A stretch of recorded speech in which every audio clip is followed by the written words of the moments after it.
Hello everyone, and welcome back to Killer Shrew Fans Killer Toy Reviews, and today we are going to be taking a look at this, the new for 2020 Safari Ltd. Pachycephalosaurus. Now, to be perfectly frank, this was honestly not one I was too keen on. I didn't hate it, but it didn't jump out at me when the photos for their lineup for this year were released. To add insult to injury, the price point seemed a bit high for what it was we were getting, something that seems to be happening more and more frequently with models from a bunch of different brands. So initially, yes, I was going to skip this one, or at least wait until I could get it for cheaper. But when the decision between paying $10 for shipping or adding this model to the cart and getting free shipping came to me, I made the obvious choice, and now the 2020 Pachycephalosaurus stands before you. I'm going to come right out and say it that I am glad I went for it, because there are some fantastic things about this model, and I cannot wait to discuss them with you. Also making its third appearance during my 2020 Safari Ltd. reviews is the wooden base. Again, just need to note that this Pachycephalosaurus stands pitch perfectly on flush surfaces, and the base is just here for my own sanity while I film the review. Now that that's out of the way, let's do this! So starting off at the head of this Pachycephalosaurus, the head is easily the best part of this model, sculpturally speaking. I love all of the details of the scales, the bony bumps and horn protrusions sprouting from the cheekbones and snout and growing around that iconic dome, which features a wonderful detail in the form of a cranial lesion, which has been carved out of the skull there and painted in pink. It's a wonderful detail that ties into the presumed lifestyle of this animal, and I would love for Safari to do more stuff like this for their future models, because that sort of attention to detail really works to tell a story and give their models an extra element of life. The model has rather striking brown eyes, as you can see, and I love the extra gloss that was applied to the nostrils to give them a snotty look.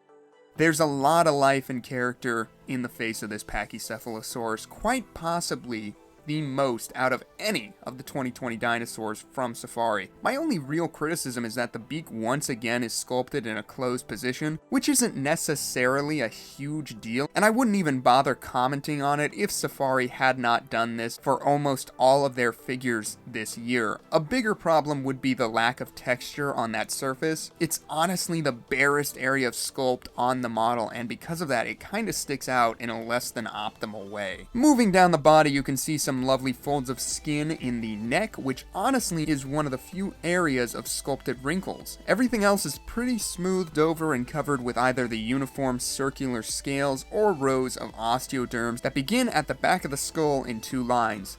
The torso has 4 lines that stop at the leg, with only one line running from the top of the hip that converges from both sides to run down the top of the tail. And the opposite side is really the same story in terms of detail, just really scales and those osteoderms, which to my knowledge are more speculative than fact, but regardless, that is still a lot of detail on this model. An argument could be made that it is all a bit too uniform and clean, and I would have liked to see more skin details, but I still think it looks pretty good, especially if you were to just zero in on that head. Moving along the underbelly, you can see down here, especially around the copyright information there on the belly, that there is a different style of scaling going on, with more pebble-like raised scales that look really nice in comparison to the more carved-in scales of the rest of the body. And I would have liked to see more of those across the rest of the figure to kind of break up the uniform patterning that we got with the rest of the detailing. You can also get a sense of that barrel chest this animal has, and you can see one of the more subtle examples of a cloaca from Safari sculpted at the base of that stocky tail. The arms are sculpted in a half-raised position with the hands facing inwards, the claws being painted in a sort of grayish tan coloration. There isn't really a lot of clear musculature in the arms, but that's not a huge deal. I kind of get a pangolin vibe from how the arms are held, kind of like he was going in for a hug, but wasn't sure if he was going to be reciprocated, and now he's just holding his arms like he's not sure what to do with them. The toe claws are painted in the same color as the hands and feature some beautiful plate scaling on the back of the toes. There's also some very nice musculature sculpted into the calves and thighs of the animal. They look very robust and powerful, and I think that is fantastic.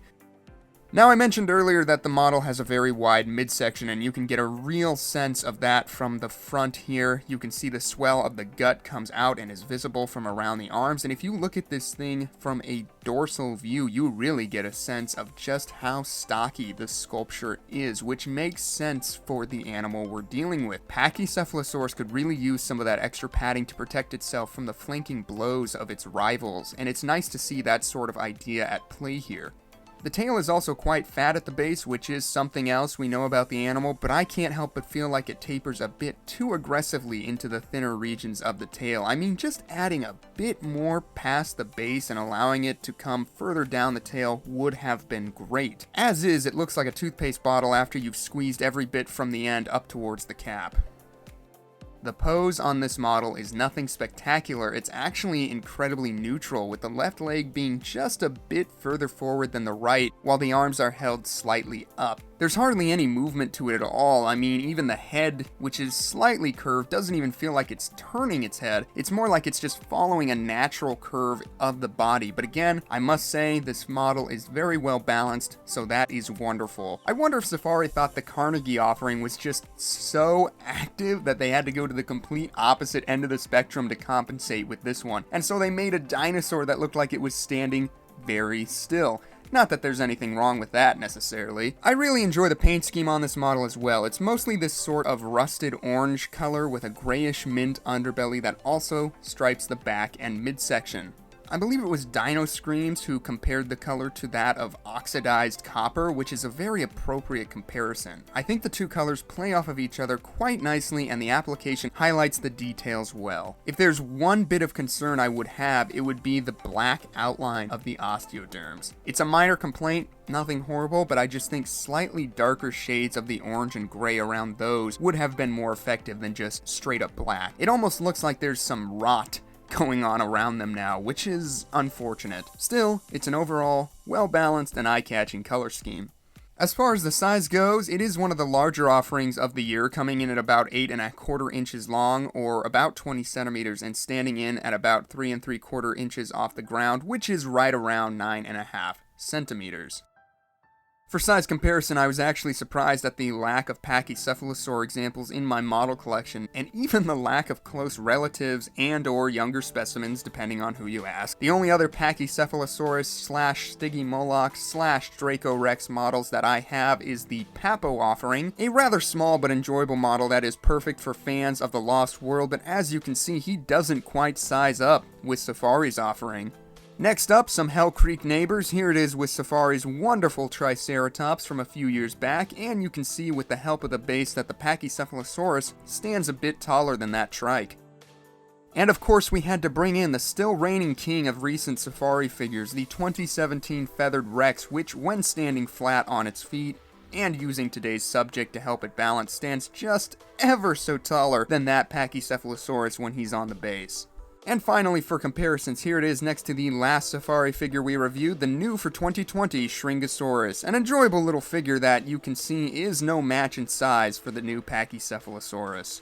So there you have it, everyone. That is going to do it for our look at the new for 2020 Safari Ltd Pachycephalosaurus. Overall, I am very glad that I decided to throw this model into my shopping cart. I think it's got one of the best sculpted heads of this year's lineup, and everything else about it is good enough to make it worth adding to your collection. I was pleasantly surprised by how much this model appeals to me, and for that reason, I will say that I definitely dig it. As always, I want to know what you guys think of this model. Do you own it yet? Are you planning to pick it up? What Pachycephalosaurus model should I get next? Leave all of your thoughts in the comments section below, and as always, thank you so much for tuning in to today's review. I truly appreciate you stopping by and hearing me talk about what I love to talk about, and I hope to see you again for the next video. As always, stay healthy out there.